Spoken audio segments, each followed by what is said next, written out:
Hi, my name is Paul Chous, and I'm an optometrist in Tacoma, Washington.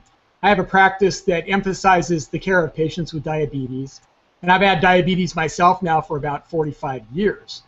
So what I wanted to talk with you about today is a new strategy, perhaps, for preventing people that have mild or moderate non-proliferative diabetic retinopathy from progressing on to a stage that requires laser intervention or anti-VEGF therapy.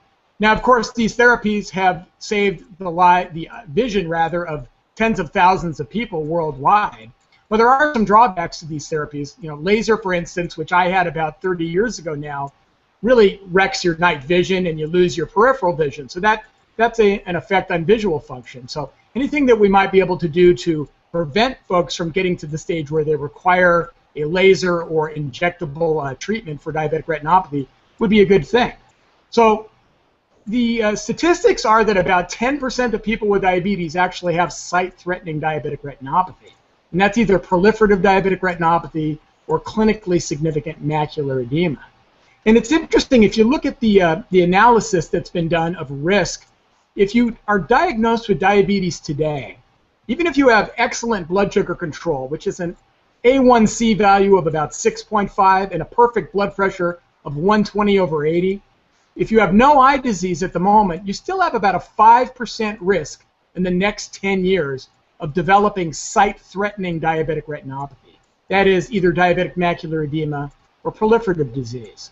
Now, if you have a single microaneurysm, so the earliest manifestation of non-proliferative disease, the risk jumps up to about 10%. So with the onset of diabetic retinopathy, the risk goes up substantially. And the question is, once you develop any retinopathy, how do we keep it from getting worse?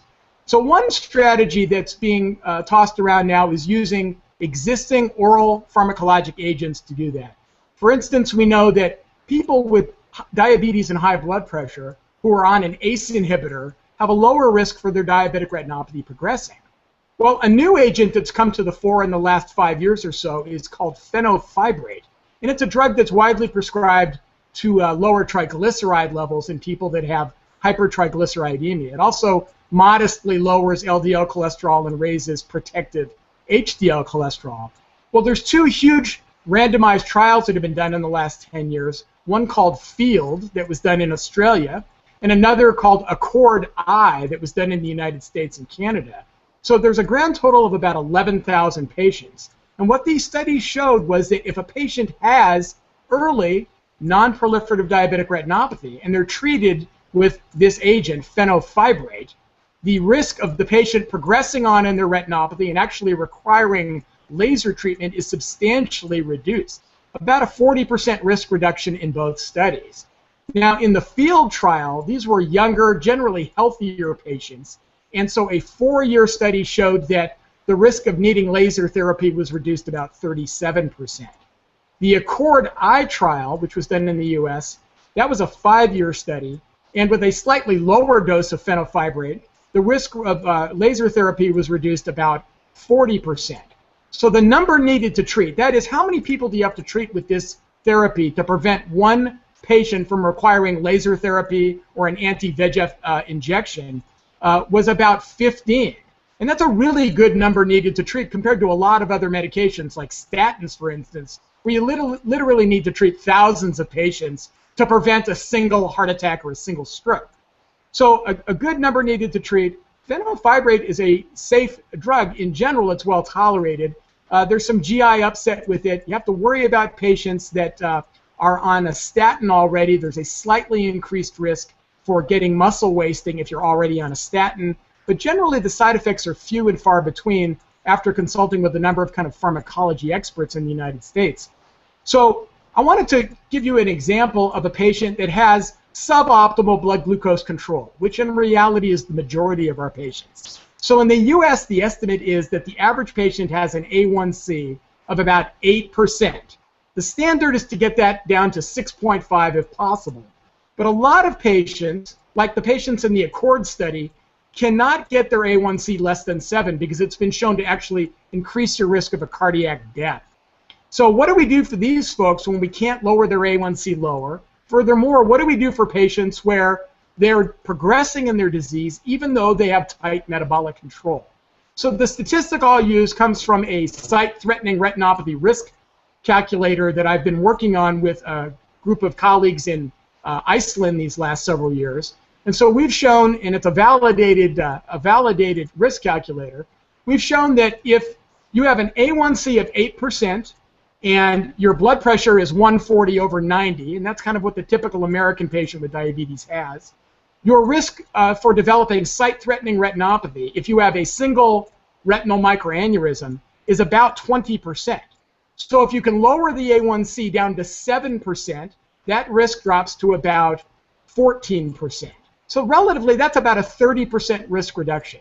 Now compare that to fenofibrate in these two trials, which showed about a 40% risk reduction for progression of the retinopathy to a stage that requires intervention.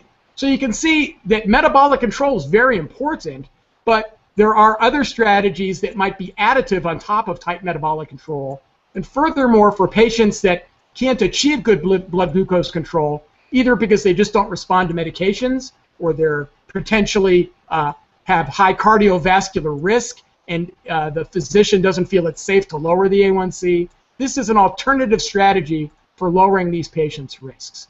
So the people it's contraindicated in, again, fenofibrate therapy would be for children, pregnant or nursing females, people that have liver disease, people with severe renal dysfunction. Otherwise, it's generally considered a safe drug.